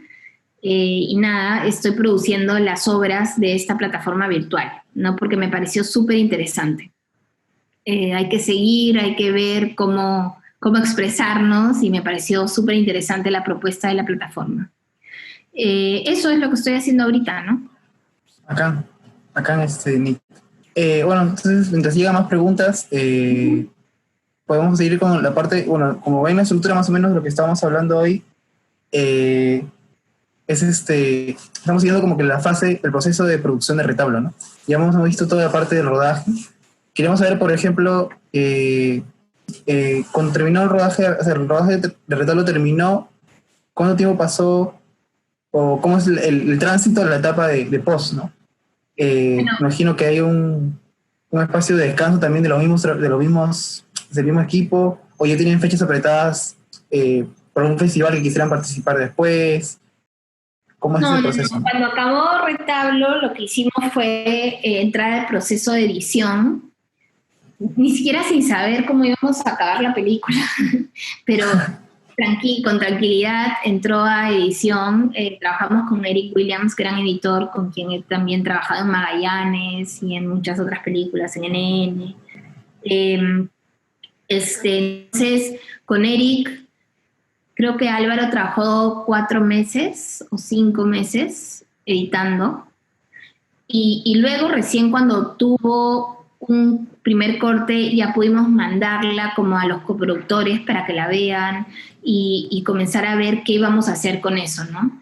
También la mandó a sus asesores de Sundance, y así es cuando empieza un poco a moverse y ellos nos dicen lo del sonido que les conté. Los coproductores alemanes dicen, oye, vamos a postular este fondo para ver cómo hacer, porque no sabíamos toda la película, ¿no? Claro. Entonces, pero sí, como que cada etapa con su tiempo, ¿no? Entonces, creo que terminamos de filmar, ponte, en junio del 2016. Entonces creo que Álvaro se tomó todo el 2016 hasta el 2017, porque tampoco empezaron rapidísimo, sino que un poco se tomaron su tiempo.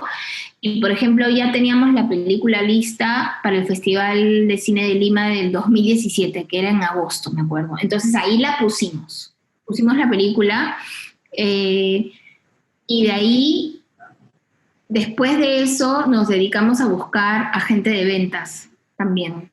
Entonces, porque el agente de ventas es la persona o la empresa que hace la estrategia de festivales y que te ayuda a vender la película.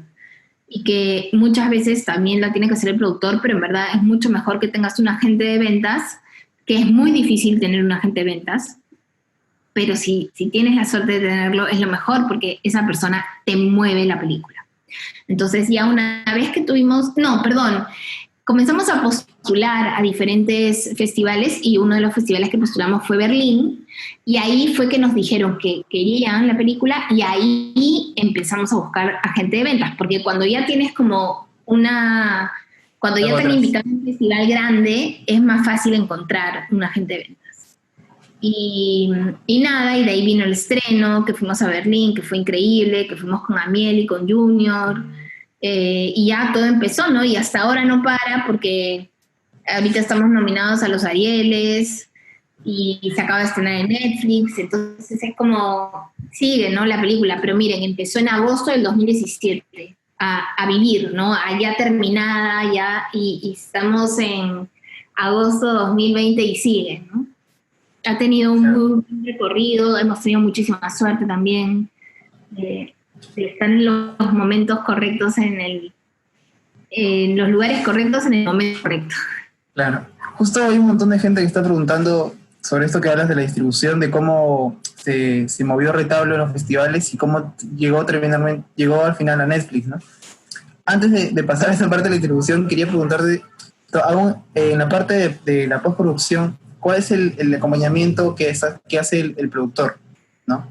Lo pregunto porque imagino yo que, o sea, si bien uno ya sabe que ha filmado, o sea, sabe más o menos el estilo de su película, los festivales o los lugares donde lo va a empezar a distribuir, los piensa cuando ya tiene quizás un montaje bastante avanzado, ¿no? Porque ya sabes exactamente más concreto cuál es tu producto, ¿no? O ya tú vas viendo desde apenas acaba el rodaje y ya vas pensando en dónde puede estar la película. No, en verdad yo creo que lo de los festivales tienes que aplicar a todos los festivales grandes. Es así, ¿no? Y el que quiera, ahí vas, ¿no? Claro, nosotros encantadísimos de ir a Berlín, pero, o sea, postulamos también a otros, ¿no? Y creo que es así, o sea, uno siempre tiene sorpresas. Por ejemplo, Paraíso, que es la ópera prima de Héctor Gálvez, también postulamos a muchos festivales y no lo querían, y en eso nos llamaron de Venecia a decirnos que sí, que entraba a una de las competencias oficiales de Venecia, y entró a la sección Horizonti, y fue como una gran sorpresa. O sea, jamás me imaginé, que Paraíso iba a estar en un festival como Venecia, ¿no? Eso, ¿no? O sea, creo que tienes que postular a todo lo grande, porque siempre te pueden dar una sorpresa las películas, ¿no?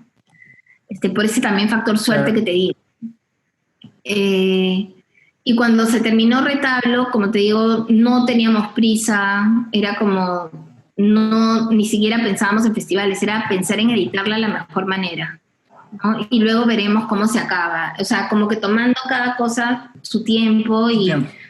sin desesperarnos y eso. Pero eso lo haces generalmente en este tipo de películas, en películas de cine independiente, porque las películas de cine comercial incluso ya tienen sus fechas de estreno antes de filmarlas.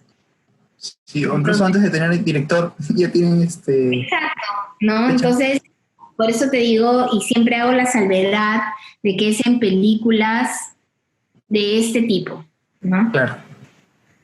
Justo, claro, entiendo algo que mencionas del azar que hay en ese tipo también o sea, así como para buscar financiamiento, lo mismo sucede pues para el momento de postular en festivales, ¿no? No sabes la competencia que hay, igual es el tema de los jurados tampoco lo sabes quién te va a tocar, pero ahí quizás justo lo uno con una pregunta que nos llega desde Nueva Jersey. Lourdes Ortega pregunta, ¿cuál es el proceso para acceder a un festival como Cannes? O sea, hay un proceso, digamos, para poder acceder a un festival grande, porque quizás no van a ser, esos festivales grandes quizás no van a ser, o puede ser que sí, ¿no? Que sean tu primer festival, ¿no? O también te sirve que obviamente tener ya festivales medianos o grandes detrás para que tomen en cuenta tu película, ¿no? Porque intuyo yo que esos festivales llegan infinidad de películas, ¿no? Entonces, para que vean la tuya, ¿no? Todos los festivales de categoría A, a ver, Cannes, Berlín, Venecia, San Sebastián, Locarno, Toronto, Sundance, Rotterdam, te piden exclusividad. O sea que, sobre todo Cannes, Venecia y Berlín, o sea, tú no puedes ir a Cannes y también a Berlín a competencia oficial, ¿no? No se pueden juntar, se chocan. Entonces, por eso es bueno que una vez que tú... Es buenísimo que tengas un agente de ventas desde antes del primer festival, ¿no? Y que ese agente de ventas te hace una estrategia, ¿no? Pero, como les digo, es muy difícil conseguir agente de ventas, ¿no? Porque también es mucha suerte que tengas un agente de ventas. Nosotros en Retablo tuvimos, en Canción Sin Nombre también, en Climas, en Paraíso, por ejemplo, entró a Venecia, pero no teníamos agente de ventas. Y eso fue porque nosotros mismos postulamos. Es simplemente meterte a la página web del festival y postular, ¿no? Ahora todo está a la mano, todo está a la mano. Entonces, y como te digo, entramos a Venecia sin agente de ventas, simplemente porque la película se defendió por sí sola, ¿no? Entonces, pero es mejor tener tu agente de ventas, ¿no? Pero eso es aplicar a estos festivales y ver quién te elige, y si no agarras ninguno de esos festivales, empezar con otros, ¿no? Y viendo, por ejemplo, según tu temática, ¿no? Por ejemplo, Pacificum, que es un documental que yo también soy productora asociada. La estrategia con ellos fue ir a festivales que tengan que ver con la ecología. O sea, no postulamos a Cannes, a Berlín, no, pero ya después de... la estrategia era otra, porque lo que queríamos era que Pacificum salga, se estrene, y después ver a qué festivales entraba, pero ver festivales más de ecología, ¿no? O hay otras películas que van sobre todo al mercado latino. Entonces van a festivales latinos por todo el mundo.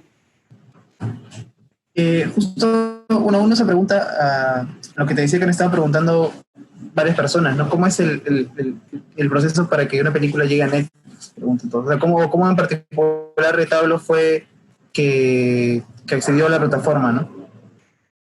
Bueno, en realidad ahí es totalmente la chamba del agente de ventas, ¿no? O sea, estos agentes de ventas ya tienen estas conexiones y no solamente venden Retablo. Han vendido seguro varias películas y entre ellas está Retablo, y por eso es tan importante tener a un agente de ventas que tenga este acceso, ¿no? a Netflix, ¿no? Porque ponte, si yo tuviera que mover retablo, por ejemplo, no tengo el contacto directo de un comprador de Netflix, ¿no? Pero, por ejemplo, sé que los chicos de Tondero sí tienen un comprador de Netflix a la mano, entonces por eso han puesto varias películas en Netflix, ¿no? Entonces, lo más probable es que si yo no hubiese tenido retablo con ese agente de ventas, es que le hubiese dado a Tondero distribución para que tal vez ellos traten de venderla, pero no es que el mismo productor va y toca la puerta, ¿no? Claro. Ya. Y por ejemplo, ustedes también, o sea, está el hecho de que, claro, cuando uno llega a una plataforma de Netflix, quizás también de alguna forma es como un reestreno, ¿no? O sea, digamos que es como, son reestrenos para mucha gente que no pudo verla. Exacto, y aparte también porque llega a muchos otros países, ¿no? Que tal vez no se ha podido estrenar. O sea, o que la gente, ha ido poca gente a verla a su festival y de pronto está, no, sí, ha sido como muy fuerte, mucha gente me ha escrito, ha sido como, sí, como tú dices, un segundo estreno. Y claro, yo lo decía porque, o sea, así como uno prepara su estreno, digamos, en la exhibición común, ¿no? En la exhibición habitual, que es en sala de multicines, por ejemplo, justo ahora coincidió esta nominación a los premios Ariel con el estreno de Netflix. Con Netflix, ¿no? Entonces yo decía, ¿se habrá pensado para que... No, para nada. Para que coincida? Por ejemplo, sabe, ¿no? la aplicación para los premios Ariel, creo que han sido el año pasado. O sea... Sin saber. Sin saber, exacto. Y me acuerdo que yo estuve ahí atrás, porque yo le tengo un cariño especial a México porque he vivido allá 1 año y medio. Entonces yo quería que postulemos y estuve atrás para postular. Pero mira, y ya me había olvidado ya. Y cuando salió fue como, wow, increíble. Y todos mis amigos mexicanos me escribieron y todo, ¿no? Lindo. Me da pena que no se puede ir justo este año, ¿no? Pero bueno. Claro. No, hay muchas cosas que pasan así, como te digo, mágicamente, ¿no? En las películas. En Retablo nos ha pasado muchísimo. Por ejemplo, este año, ¿no? Este año ha sido realmente increíble para Retablo porque empezamos con BAFTAs, que jamás me imaginé que íbamos a estar nominados para los BAFTAs, ¿no? Y a la semana siguiente fueron los Spirit Awards, que también quedamos nominados. Entonces fue como increíble, ese viaje justo fue antes de la cuarentena, o sea, cuando todavía no pensábamos en coronavirus. Buenísimo, ¿no? Y de ahí ahora esto de que esté en Netflix y que ahora los premios Ariel, o sea, son cosas que nunca pensamos cuando la hacíamos y cuando la teníamos lista, ¿no? Nunca pensamos llegar a eso.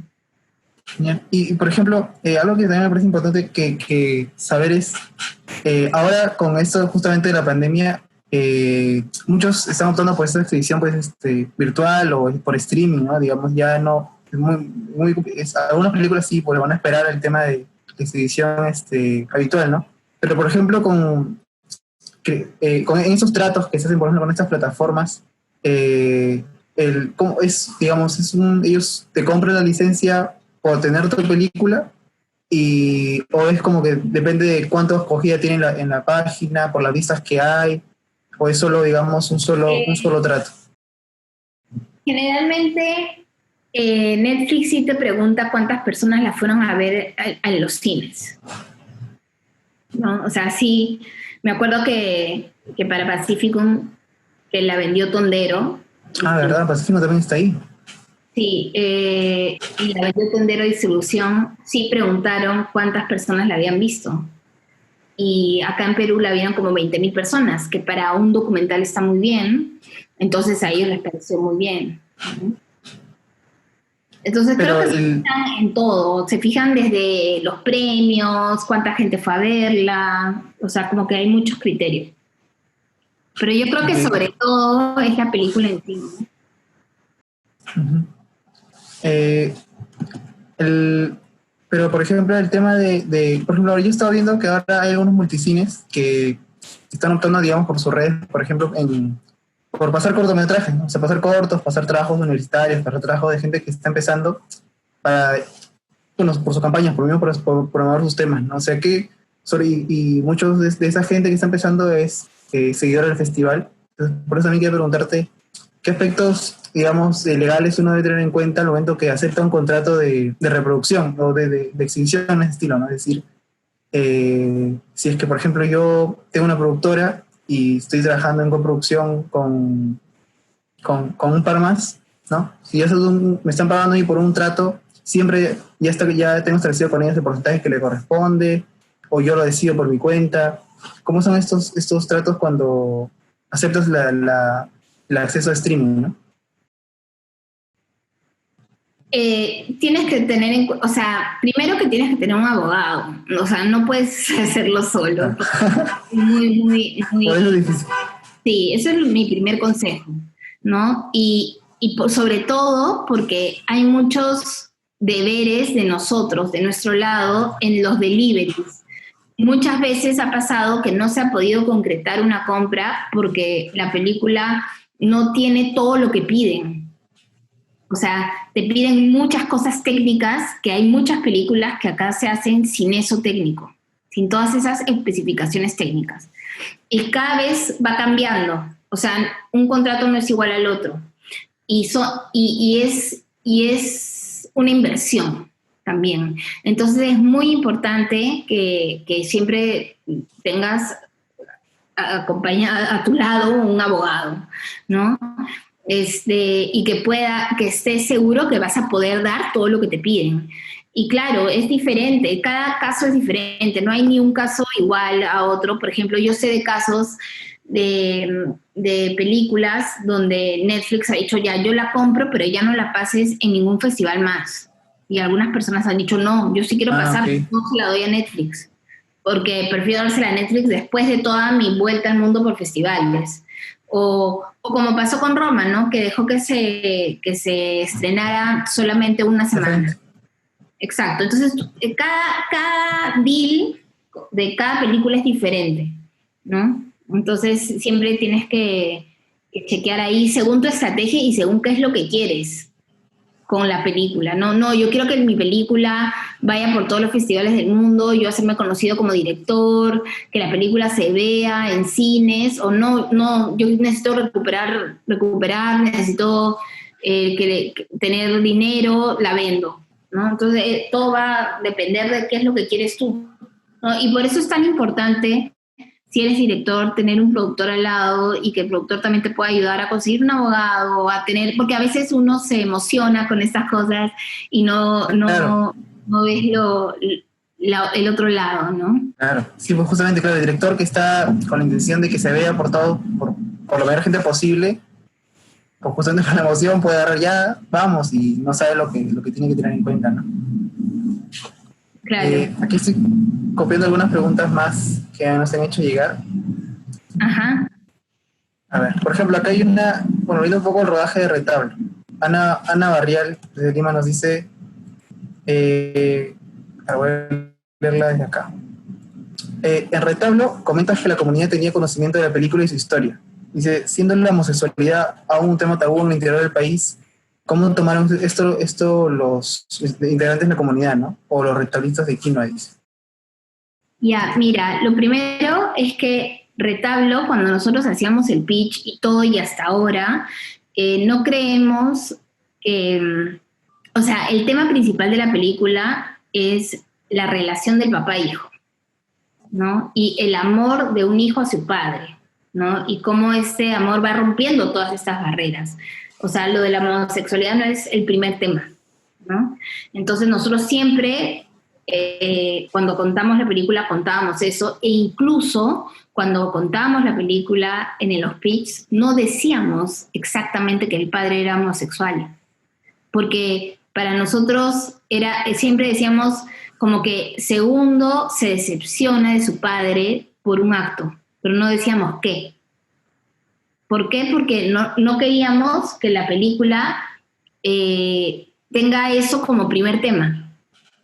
Nunca quisimos eso, ¿no? Entonces siempre, y claro, y sí entregábamos el guión a los actores de allá y todos sabían de qué trataba, ¿no?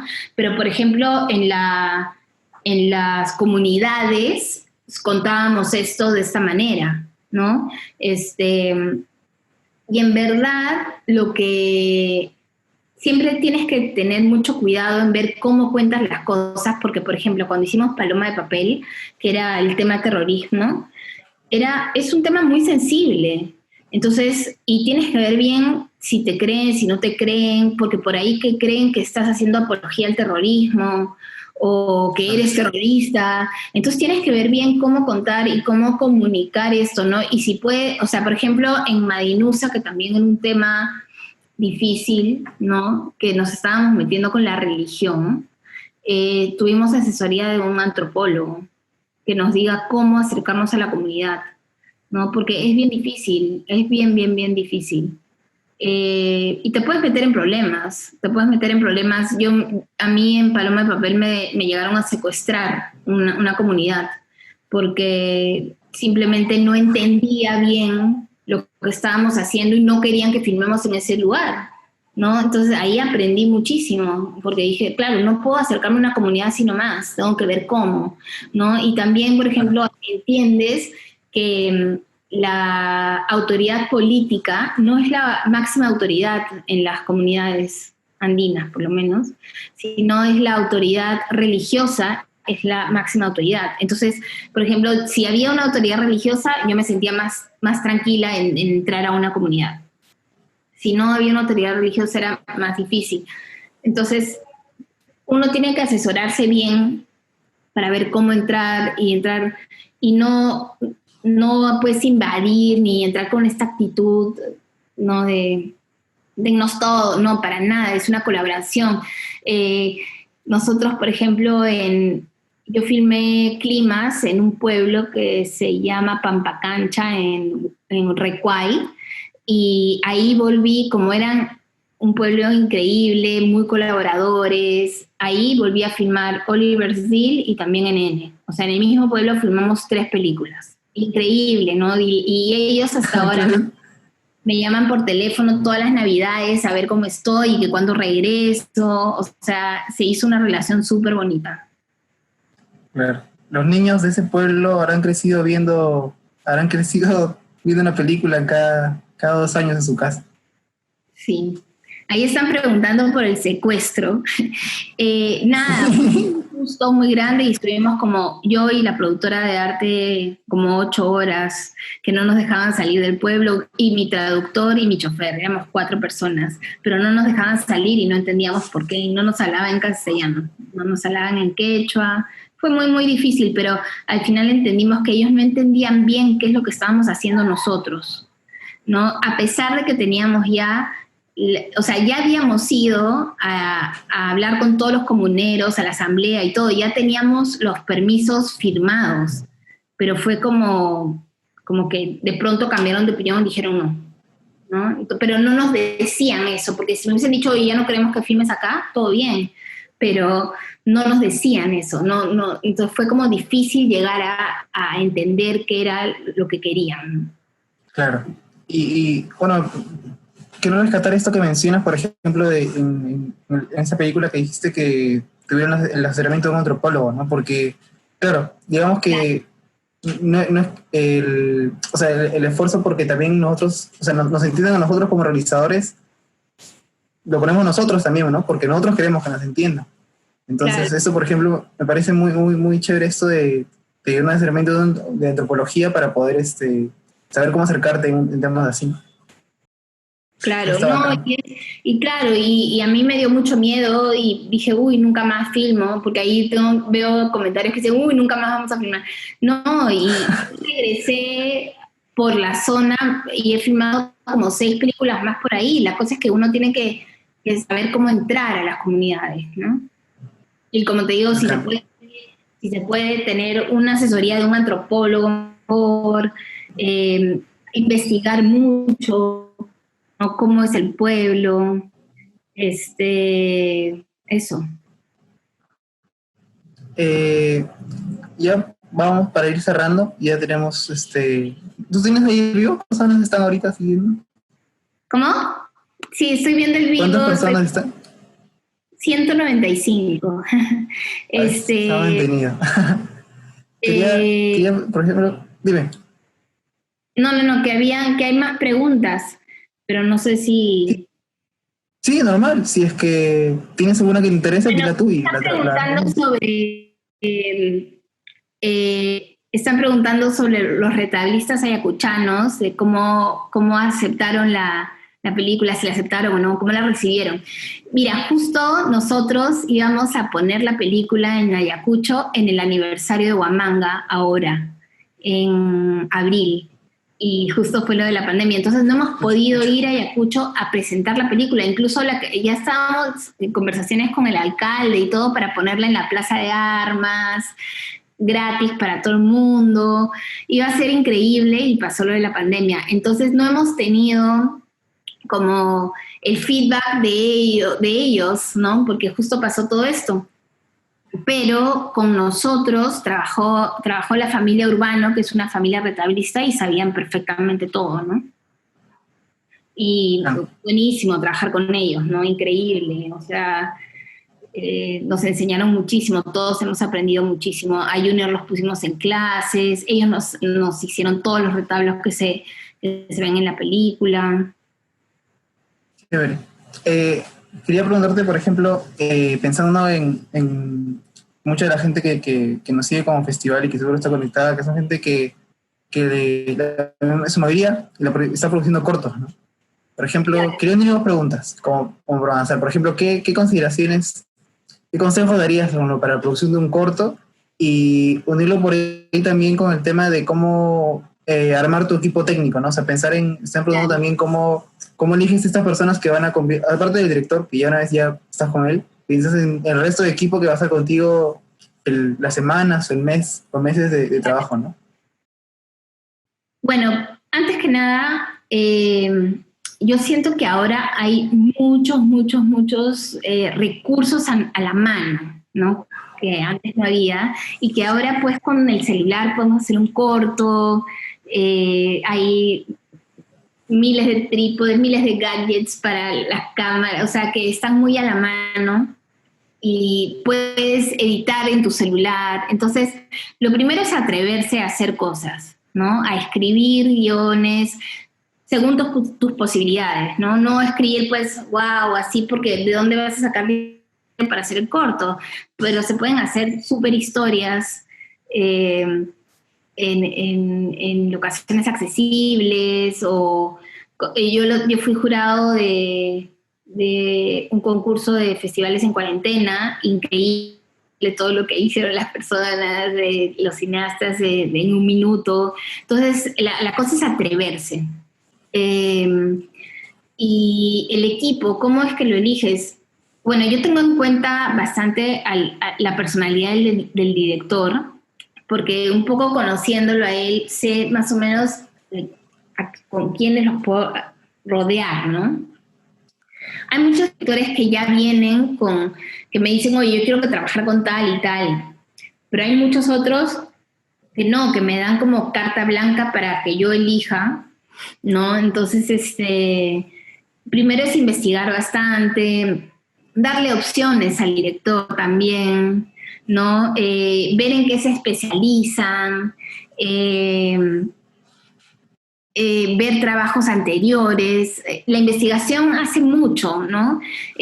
Cuando yo veo una película que no he producido yo, me encanta chequear todos los créditos. Si, por ejemplo, en una película me encantó la dirección de arte, veo quién es el director de arte, de ahí googleo su nombre para ver qué otras cosas ha hecho, ¿no? Ver los making-ofs, ¿no? Es muy, sí, claro, totalmente. Buscar referencias de gente. Eso, ¿no? Eso. Tú lo que necesitas es gente que se comprometa, gente comprometida, ¿no? Y que te ayude a empujar el carro a cómodo lugar. Eso es lo que uno más agradece, ¿no? Gente comprometida que está contigo empujando el carro. Y eso no lo olvidas nunca, ¿no? Entonces, y por eso se hace una familia, ¿no? Entonces es bien importante eso, ¿no? Gente que no se complique, que te ayuda a buscar soluciones, ¿no? Eso.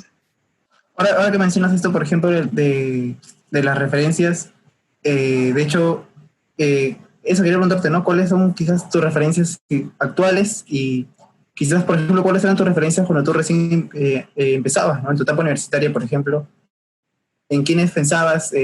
¿Tenías como idea de lo que era el cine, de lo que querías hacer? Y ahora, por ejemplo, ¿cuáles son? ¿No? De hecho, imagino que ha habido un cambio. No, o sea, yo desde chiquita sabía que quería hacer películas. O sea, incluso si tú ves en mi anuario del colegio, que en quinto de media tus amigas te escriben, en esa época que era dificilísimo hacer películas y que era como, ¿qué estás hablando, no? Yo pongo que quiero, bueno, yo no, mis amigas ponen, ella quiere hacer películas, ¿no? Y yo me acuerdo, ponte, desde chiquita, desde que vi, no sé, pues Indiana Jones, los Goonies, las Guerras de las Galaxias, o sea, yo estaba como que deslumbrada por eso, ¿no? Por hacer películas. Yo quería hacer esas realidades, quería contar historias.